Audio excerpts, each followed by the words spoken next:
নমস্কার আমার প্রিয় ইউটিউব ফ্যামিলি, তোমরা সবাই কেমন আছো? আশা করছি তোমরা সবাই খুব ভালো আছো। আমিও বেশ আছি।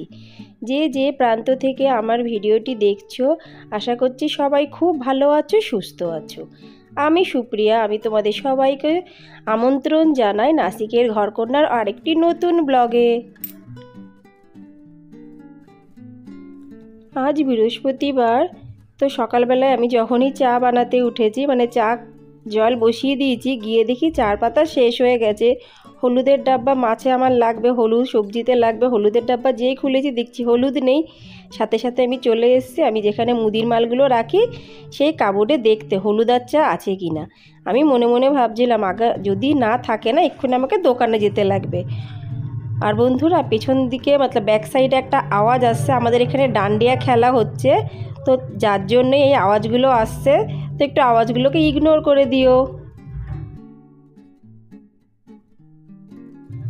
আজকে না হালকা হালকা রোদ্দুর উঠেছে। আমার কাছে না অনেকগুলো ব্যাগ আছে, আমার খুব ভালো লাগে পার্স। তো অনেক দিন ধরে ভাবছি এগুলোকে একটু রোদে দেবো। জামা কাপড় তো পরে দিতেই পারবো, কিন্তু আমার এই ব্যাগগুলো যদি খারাপ হয়ে যায় না, তাহলে আমার খুব কষ্ট হবে। তাই আমি আজকে রোদ্দুর উঠেছে, রোদের লোভটা সামলাতে না পেরে আমি আগে ভেবেছি ব্যাগগুলোকে আমি রোদে দিই। এই দেখো আমার কাছে কয়েকটা মাত্র ব্যাগ আছে, খুব যে ব্যাগ আছে তা না, কিন্তু ব্যাগগুলো আমার খুব পছন্দিদার ব্যাগ।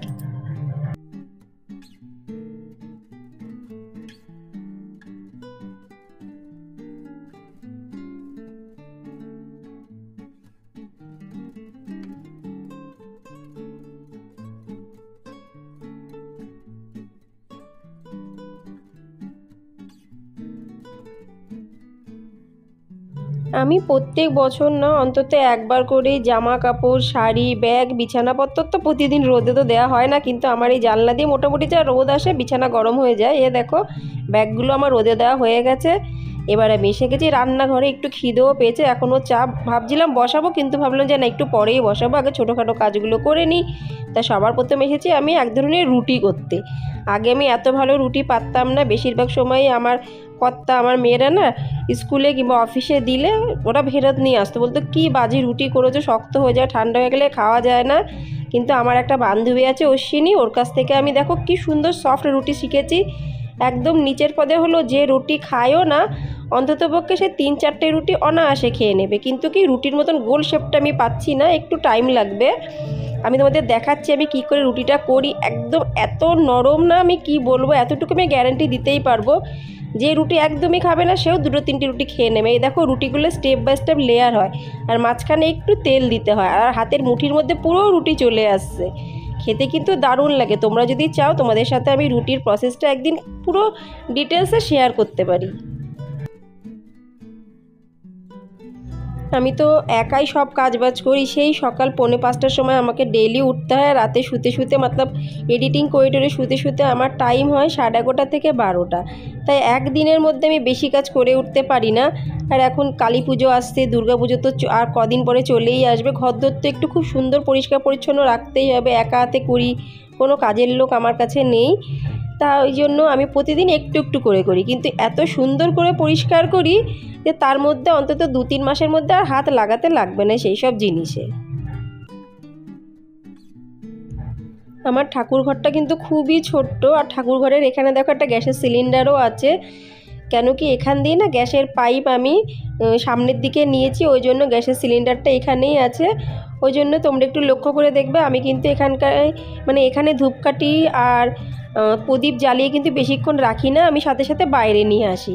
তো ঠাকুরঘর মোছা, পরিষ্কার পরিচ্ছন্ন করা পুরো আমার হয়ে গেছে। এবার ঠাকুরের বাসনগুলো ফটাফট আমি মেজে নেব। কিছু বাসন এখন মাজবো, আর কিছু বাসন আমি চান করার পরে মাজবো। ঠাকুরের ঘট, তারপর আমের পল্লব, পিতলের, ওগুলো আমি চান করার পরেই মাজি, চান করার আগে মাজি না।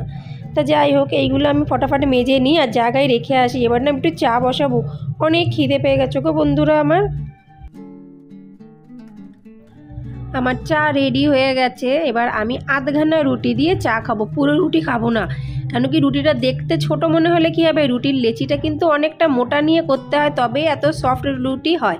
যেমন আমরা খাই না লাচ্ছা পরোটা, একদম কুচি কুচি টাইপের, সেরকমই ঠিক এটা লাচ্ছা রুটির মতন দারুণ লাগে খেতে।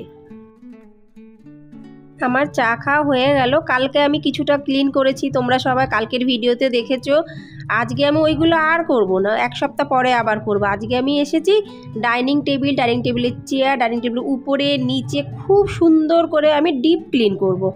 আমি বললাম না বন্ধুরা, আমি এমনভাবে ক্লিন করব কম করে এক সপ্তাহ 10 দিনের মধ্যে আমার সেই সব জায়গাতে হাত দিতে লাগবেই না। হ্যাঁ, উপর একটু একটু মুছে নেবো, যেমন ডেলিকার আমরা যখন খাই ডাইনিং টেবিলের উপরটা একটু মুছে নিই, আর রাত্রিবেলা একটু ভালো করে মুছি। কিন্তু চেয়ার, ডাইনিং টেবিলের উপরে নিচে এগুলো তো ডিপ ক্লিন আমি সপ্তাহে একদিনই করি। তা ব্লগ দেখলে তোমরা সবাই বুঝতেই পারছো আমার প্রতিদিনকার কাজবাজ কেমন কি হয়, আমি প্রতিদিন কেমন থাকি, কেমনভাবে চলি। আমার জীবনটা খুবই সিম্পল, আমি খুব সিম্পলভাবে চলতে পছন্দ করি। তো আমার ব্লগে সব কিছুই তোমরা পাবে, অনেক কিছু দেখতে পাবে। আশা করছি তোমাদের আমার ব্লগটি ভালোই লাগবে।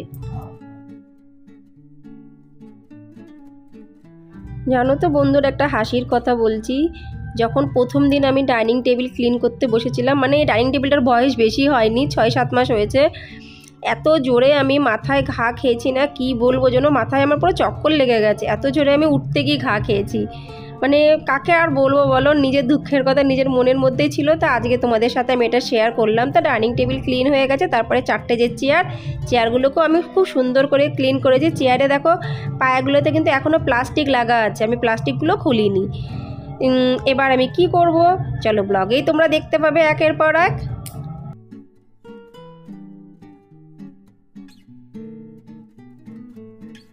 আজকে না তেলাপিয়া মাছ রান্না করব। তা সর্ষেটা আমি সকালবেলায় মিক্সির মধ্যে ভিজিয়ে রেখে দিয়েছিলাম, কিন্তু এখনও পেস্ট করা হয়নি। তাই আমি ভাবলাম যতটুকু যা করা পোছাপুছি আমার করা হয়ে গেছে, আর আমি সহজে করব না, শুধু ঝাড়ু লাগাবো আর পোছা লাগাবো ঘরে, আর অন্য কিছু আমি মুছবো না। তা সর্ষেটা পেস্ট আমি করে নিয়েছি। তো ঘরটা ঝাড়ু লাগিয়ে, বাইরেও ঝাড়ু লাগিয়ে তারপরে আমি ফটাফট না মাছটা ফ্রাই করব। অনেক বেলা হয়ে গেছে গো বন্ধুরা, এই দেখো চপ্পলও বেরালো। মানে এরা যে জাগার জিনিস কোথায় রাখে আমি বুঝে পাই না। আমি তারপরে ঘর ঝাড়ু লাগানোর পরে এসে গেছি রান্নাঘরে। আমার না তেলাপিয়া মাছ খুব ভাল লাগে খেতে। আর তেলাপিয়া মাছ কিন্তু ভাজা এত সোজা না, একটু রিস্ক থাকে, ওই জন্য তেল খুব ভালো করে গরম করে নিতে হয়। আর আমি যে কোনো ননভেজ করার সময় সর্ষের তেল আর রিফাইন তেল একসাথে গরম করে নিই।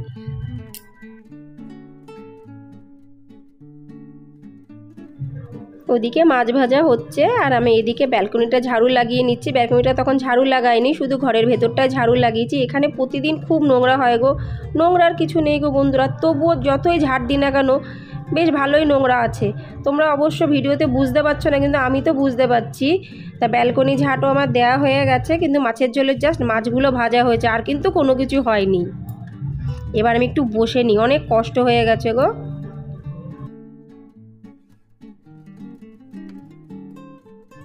আবার চলে এসেছি আমি রান্নাঘরে। কতক্ষণ বার বসার টাইম পেলাম, 10-15 মিনিট বসলাম, কেন কি টাইম হয়ে আসছে, অনেক বেলা হয়ে গেছে। তা মাছের ঝোলে দেওয়ার জন্য একটা আলু আর একটা পেঁয়াজও আমি কেটে নিয়েছি। পেঁয়াজটা তো ফোড়নে দেবো, আর একটা আলু ভেজে মাছের ঝোলের মধ্যে দেবো। আমরা বাঙালি মানুষ, আলু ছাড়া তো আমরা কিছু বুঝিই না, সব সবজির মধ্যে আমরা আলু দিই। আলু একটু আমাদের লাগেও বেশি গো, আমাদের মোটামুটি সপ্তাহে 2.5 কিলো 3 কিলো তো আলু লাগবেই লাগবে।